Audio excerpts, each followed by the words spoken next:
Apsara classic. இது வாழ்வின் வசந்தம். Channel நேயர்கள் அனைவருக்கும் அன்பான வணக்கம். இந்த பதிவில் நம்ம என்ன பார்க்க போறோம் அப்படின்னு கேட்டீங்க அப்படின்னா, வரக்கூடிய 2025 மே மாதம் 11ஆம் தேதி குரு பகவானினுடைய பெயர்ச்சியானது நடக்குதுங்க. காலபுருஷ தத்துவத்துக்கு 2ஆம் பாவத்திலேருந்து 3ஆம் பாவத்துக்கு குரு பகவான் பெயர்றாரு. அதாவது ரிஷப ராசியிலேருந்து மிதுன ராசிக்கு போறாருங்க. மிதுன ராசி அப்படிங்கிறது காத்து ராசி. அந்த காத்து ராசியில குரு பகவான் ஒரு வருடத்திற்கு மேல இருந்து நமக்கு பலாபலன்களை தராரு. இந்த குரு பகவானினுடைய பயிற்சி காலத்துல எப்படி உங்களுடைய ராசிக்கு பலன்களை வழங்க போறார் அப்படிங்கிறத தெளிவா பார்ப்போம். பொதுவாகவே இந்த குரு பகவானை பத்தி நம்ம நிறைய விஷயம் நல்லா தெரிஞ்சுக்கணுங்க. குரு பகவான் அப்படிங்கிறது வானமண்டலத்தை, அதாவது இந்த மேருமலையை அவர் சுற்றி வருவதற்கு பார்த்தீங்கன்னா சரியாக 12 வருடங்கள் ஆகும். அந்த ஒவ்வொரு வருடமும் சரியாக ஒவ்வொரு ராசியை அவர் கடந்து போயிட்டு இருப்பாருங்க. அந்த வகையில் இப்போ இந்த மே மாதம் 11ஆம் தேதி 2025 குரு பகவான் ரிஷப ராசியிலேருந்து மிதுன ராசிக்கு பெயர்றாரு. இந்த பெயர்ச்சி காலத்தில் 12 ராசிகளுக்கும் ரொம்ப ஒரு அற்புதமான பலன்களை தர்றதுக்கு இருக்கார். பொதுவாக சொல்லணும்னா காலபுருஷத்துக்கு 3ஆம் பாவம் அப்படிங்கிறதுனால உலகத்தில் இந்த வலிமைக்கும், அதாவது யார் வலிமைசாலி அப்படிங்கிற மாதிரியான சில போட்டிகள் நாடுகளுக்குள்ள ஏற்படுவதற்கான வாய்ப்புகள் இருக்கு. காற்றினுடைய தன்மையில போறதுனால பாத்தீங்க அப்படின்னா குறிப்பா சொல்லணும்னா சூறாவளி மாதிரியான விஷயங்கள், வாயு சம்பந்தப்பட்ட சில விஷயங்கள், இதுலெல்லாம் கொஞ்சம் சீற்றங்கள், இயற்கை சீற்றங்கள் ஏற்படுவதற்கு வாய்ப்பு இருக்கு. இதெல்லாம் மக்கள் கவனமாக இருக்கணும். அப்புறம் குரு பகவானை நல்லா கவனிக்கணுங்க. குரு பகவான் அப்படிங்கிறவர் ஜூபிட்டர் பிளானட் இல்லைங்களா? அவர் ஒரு பூமியை விட 12 மடங்கு ஒரு பெரிய சுழற்சி பாதையை கொண்டவர். அதே போல பூமியை விட 64 மடங்கு பெரிய உருவம் அவர்கிட்ட இருக்குங்க. அதனால என்ன நன்மை நமக்கு அப்படின்னு கேட்டிங்கன்னா, இதுவரைக்கும் நம்மளுடைய பூமி தோன்றியதுலேருந்து பல ஆயிரம் முறைகள் பூமியை தாக்கவிருந்த பலவிதமான எரி கற்கள்கள், அதே போல இந்த வான்வெளி தாக்குதல்கள், இதுமாரி நிறைய ஏதாவது கல் மோதுறதுக்கோ ஏதோ ஒரு பெரிய ஒரு பிளானட் மோதுவதற்கோ ஆஸ்ட்ரோனாய்ட்ஸ் வந்தது அப்படின்னா, அந்த பூமியை விட பார்த்தீங்க அப்படின்னா அதீதமான 60 மடங்கு அதீதமான ஈர்ப்பு சக்தி கொண்டது இந்த குரு அப்படிங்கிற அந்த பிளானட்டுங்க. அதனால பூமியை சுற்றி அது இருக்கிறதுனால பூமிக்கு ஒரு பெரிய பாதுகாப்பாக இருக்குது. அதனால பூமியை தாக்க வரக்கூடிய பல விஷயங்களை குரு பகவான் தன்னகத்தை இழுத்து காப்பாற்றியிருக்காருங்க. அதனால ரொம்ப ஒரு பெரிய ஒரு ஆற்றல் கொண்டவர், வலிமை கொண்டவர் அப்படின்னு சொல்லலாம் குரு பகவானை. அதே போல அந்த குருவினுடைய கிரகத்தினுடைய ஒளி தன்மை நம்ம பூமி மீது படக்கூடிய சமயத்துல பார்த்தீங்கன்னா அதீதமான பல நல்ல விஷயங்கள் ஏற்படுவதற்கு நிறைய இருக்குங்க. அது பேர் குருவினுடைய அஸ்தமன காலத்துல பார்த்தீங்க அப்படின்னா பலவிதமான மாற்றங்கள், சில சிக்கல்கள் நம்ம பூமியில ஏற்படுது. அதே போல குரு பகவானுடைய வக்ர காலம், அந்த சமயத்துல பல நன்மைகள் ஏற்படுது. அதனாலதான் இந்த முன்னோர்கள் எல்லாம் என்ன பண்றாங்க அப்படின்னா, அவருடைய தன்மையில என்னென்ன மாற்றங்கள் ஏற்படுது அப்படிங்கிறத பல ஆயிரம் வருடங்கள் அதை ஆராய்ச்சி பண்ணி அவருடைய தன்மை என்ன இருக்கு, அதனால இந்த சமயத்துல போனா நம்மளுடைய பாவத்துல போனா அவருக்கு என்ன நன்மையை கொடுப்பார் அப்படிங்கிறத ஒரு பொக்கிஷமாக கொடுத்தது தான் இந்த குரு பயிற்சி பலன்கள் அப்படிங்கிறது. அந்த வகையில உங்க ராசிக்கு இப்ப அந்த குரு பகவானுடைய பெயர்ச்சி காலம் அப்படிங்கிறது என்ன பலன்களை வழங்குதுங்கிறத விரிவா பார்ப்போங்க. துலா ராசி ஆகிய உங்களுக்கு இந்த குரு பயிற்சினால் ஏற்படக்கூடிய விஷயங்கள் என்னங்கிறத கொஞ்சம் விரிவா பார்ப்போங்க. முக்கியமா பாத்தீங்கன்னா துலா ராசிக்கு ரொம்ப ஒரு நல்ல இடத்துக்கு குரு பகவான் வந்திருக்காருங்க. இது வரைக்கும் அவர் அஷ்டமஸ்தானத்துல குரு பகவான் இருந்தாரு.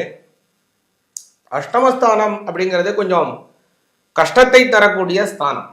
அந்த இடத்துல குரு பகவான் போற அதனுடைய சம்பந்தம் அப்படி பார்த்தீங்கன்னா கொஞ்சம் அதிகப்படியான கஷ்டங்கள், மன வருத்தங்கள், குடும்பத்திலே சில குழப்பமான சூழ்நிலைகள், மன வருத்தங்கள் நிறைய ஏற்பட்டிருக்கும். இப்போ குரு பகவான் நல்ல இடம் 9ஆம் பாவத்திற்கு வருகிறார். பூர்வ புண்ணிய பாக்யஸ்தானம் அப்படின்னு பேரு 9ஆம் பாவத்துக்கு. உங்களுடைய தந்தையாரை குறிக்கக்கூடிய ஸ்தானம் 9ஆம் பாவம். பூர்வீக சொத்தை குறிக்கக்கூடியது 9ஆம் பாவம். நீங்கள் என்ன படிப்பு படிச்சிருக்கீங்க, நீங்கள் என்ன வேலை பார்க்குறீங்க, அந்த வேலை சம்பந்தமான என்ன படிப்பு உங்களுக்கு தேவை, அது எல்லாமே 9ஆம் பாவம். ஆராய்ச்சி கல்வி, பட்டம் பெறுவது, பெரிய நிபுணத்துவமான அறிவு எல்லாமே 9ஆம் பாவம். இந்த 9ஆம் பாவத்துல இப்ப குரு பகவான் போறாருங்க. துலா ராசிக்கு இது அமோக வளர்ச்சின்னு சொல்லலாம். பொதுவாகவே ஒன்று சொல்லுவாங்க, ஓடினவனுக்கு 9ல குருபா அப்படின்னு சொல்லுவாங்க. அதனால இந்த அமைப்பு என்ன உங்களுக்கு கேட்டீங்க அப்படின்னா, குடும்பத்திலே நல்ல மகிழ்ச்சியை ஏற்படுத்தும், நல்ல அபிவிருத்தியான பல சூழ்நிலைகளை உருவாக்குங்க. முதல் விஷயம். அது மட்டும் இல்ல, குரு பகவான் 9ஆம் பாவத்துல போறதுனால வம்ச அபிவிருத்திகள் ஏற்படும். குழந்தை இல்லாதவங்களுக்கு குழந்தை பாக்கியம் கிடைக்கும். ரொம்ப நாளா பூர்வீக சொத்து உங்களுக்கு வராமல் இருக்கு, அதே போல பங்காளி பங்காளிகளுக்குள்ள உங்களுக்கு கிடைக்க வேண்டிய பாக்கியதையே கொடுக்காமல் தவிர்க்கிறாங்க, இது மாதிரிலாம் இருந்தால் நிச்சயமாக இந்த குரு பெயர்ச்சிக்கு அப்புறம் பாத்தீங்கன்னா உங்களுக்கு சேர வேண்டிய பாக்கியதை சேருங்க. நல்ல பலன்களை குரு பகவான் வழங்குறாரு. அது மட்டும் இல்ல, குரு பகவான் துலா ராசிக்கு 3ஆம் பாவத்திற்கு உடையவர். 3ஆம் பாவாதிபதி 9ஆம் பாவத்தில் போகக்கூடிய அமைப்புங்கிறது சகோதர சகோதரிகள் மூலமாக நன்மைகளை தரக்கூடிய ஒரு அமைப்பு இருக்குங்க. 3ஆம் பாவம்ங்கிறது சகோதர சகோதரி ஸ்தானம். அந்த இடத்திற்கு உடையவர் இப்போ உங்களோட 9ஆம் பாவத்துல போறதுனால சகோதர சகோதரி மூலமாக நன்மைகள், உதவிகள், உங்களுக்கு ஒரு இக்கட்டான சூழ்நிலை அவங்க ஹெல்ப் பண்றது போன்ற பல நன்மைகளை துலா ராசிக்காரங்களுக்கு தராரு. அது மட்டுமல்ல, குரு பகவான் உங்களோட 6ஆம் பாவத்திற்கு உடையவர். 6ஆம் பாவத்திற்கு உடையவர் 9ஆம் பாவத்தில் போவது நன்மை. குறிப்பா சொன்னா 6ஆம் பாவம் கடனை தரக்கூடிய ஸ்தானம். என்னங்க கடன்லாம் சொல்றீங்களேன்னு நினைக்காதீங்க. ஆனா அந்த இப்ப இருக்கக்கூடிய அந்த 9ஆம் பாவம் வீடு வாகன யோகத்தை தரக்கூடும். அதனால கடன்பட்டு வீடு வாங்குறது அல்லது உங்களை அபிவிருத்தி செய்து கொள்வதற்கு புதிய வாகனங்கள் வாங்குவது போன்ற பல நன்மைகள் நடைபெறக்கூடிய காலம் இருக்குங்க இந்த காலம், இந்த குரு பயிற்சி ஆனதுனால. அதனால ரொம்ப நாள வாடகை வீட்டிலே இருக்கிறவங்க கிரகப்பிரவேசம் பண்ணுவதற்கான வாய்ப்பை இந்த குரு பயிற்சி உருவாக்குது. அது மட்டுமல்ல, குரு பகவானினுடைய பார்வை நன்மைகளை அதிகமாக தரும். குரு பகவானுடைய பார்வைங்கிறது நன்மையை மட்டும்தான் அதிகமாக தரும். அந்த வகையில துலா ராசிக்கு குரு பகவானுடைய பார்வை என்னென்ன பலன்கள் அப்படின்னு பார்த்தீங்கன்னா நல்ல மெரிட்ஸ் கிடைக்குதுங்க உங்களுக்கு. எதனாலன்னா, குரு பகவான் அவர் அதாவது சமசப்தம பார்வையாக உங்களோட 3ஆம் பாவத்தை பார்க்கிறார். இந்த சமசப்தம பார்வைங்கிறது 7ஆம் பாவத்தை பார்க்கிறது. அதற்கு 180 டிகிரி அப்படின்னு பேர். ஆக அந்த 180 டிகிரியாக அதை பார்க்கறதுனால பார்த்தீங்கன்னா நல்ல சுபிக்ஷங்கள் ஏற்படும், நல்ல அபிவிருத்திகள் ஏற்படும், புதிய மாற்றங்கள் ஏற்படும். ரொம்ப நாளா வேலை மாறணும்னு நினைச்சீங்களா, வேலை மாறுவீங்க. அதாவது வேலை வீட்டுக்கு பக்கத்திலே கிடைக்கணும்னு நினைச்சீங்கன்னா வேலை வீட்டுக்கு பக்கத்துல கிடைக்கும். அல்லது வேலை செய்யற இடத்துக்கு பக்கத்திலே ஒரு வீடு வாங்கணும்னு நினைச்சீங்கன்னா கண்டிப்பா வேலை செய்யறதுக்கு அருகாமையிலே நல்ல ஒரு வீடை கட்டிக்கிட்டு சந்தோஷமா போய் குடுத்தனம் பண்ணுவதற்கான வாய்ப்பை உருவாக்குவார். இது மாதிரி பல நன்மைகளை இந்த குரு பகவான் உங்களுக்கு வழங்குறாருங்க. அது மட்டும் இல்ல, இந்த குரு பகவான் அடுத்தது 5ஆம் பார்வையும் 9ஆம் பார்வையும் கொண்டவர். 5ஆம் பார்வையாக உங்களைத்தான் பார்க்கிறார், துலா ராசியை நேரடியா பார்க்கிறார். அதனால தன்னம்பிக்கையுடன் உணர்வீங்க. எந்த விஷயமா இருந்தாலும் ஆற்றலுடன் நாம் செய்வோம், ஒரு உத்வேகத்துடன் புதிய எனர்ஜியா நீங்க செய்ய போறீங்க நீங்க பல விஷயத்தை. அதே மாதிரி பார்த்தீங்கன்னா துலா ராசியினுடைய 5ஆம் பாவத்தை குரு பகவான் அவரினுடைய 9ஆம் பார்வையாக பார்க்கிறார். இது உங்களுக்கு ரொம்ப நல்ல பலன் அப்படின்னு சொல்லலாங்க. குறிப்பா சொல்லணும் அப்படின்னு கேட்டீங்க அப்படின்னா, உங்களுக்கு நல்ல அபிவிருத்திகள் ஏற்படக்கூடிய படிப்பை படிக்கிறது.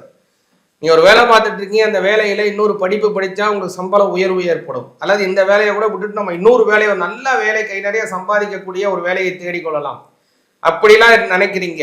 அல்லது நான் இந்த மாதிரி ஒரு சாதாரண ஒரு வாகனம் சார்ந்த விஷயத்துல இருக்கேன், இன்னொரு வாகனத்தை நான் அபிவிருத்தி செய்து கொள்ளணும், அதற்கு இந்த விஷயத்தை நான் தெரிந்து கொள்ள வேண்டும், இது சார்ந்த இயக்கங்கள் எனக்கு தெரியும். உங்களுடைய அபிவிருத்தி, உங்களுடைய தொழில் சார்ந்த அபிவிருத்திகளுக்கு எதை நீங்கள் படிக்க வேண்டுமோ அதை நீங்கள் படிக்க போறீங்க. அதை சார்ந்த அறிவை நீங்கள் வளர்த்து கொள்ள போகிறீங்க. அந்த அறிவு வளர்வதன் மூலமாக உங்களுடைய தொழில் வளர்ச்சி இருக்கும், உங்களுக்கு உத்தியோக வளர்ச்சி இருக்கும். அது இந்த குரு பார்வையினால ஏற்படக்கூடிய ஒரு பெரிய நன்மை இருக்குங்க.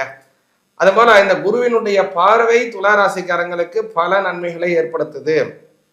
இதுல முக்கியமா நீங்க கவனிக்க வேண்டிய விஷயம் என்னன்னு பார்த்தீங்கன்னா, துலா ராசிக்கு இதுவரை அஷ்டமஸ்தானத்தில் இருந்த குரு பகவான் பல கஷ்டங்களை கொடுத்து கொண்டிருந்தவர் திடீர்னு அப்படியே மாறி பல நன்மைகளை தரார்.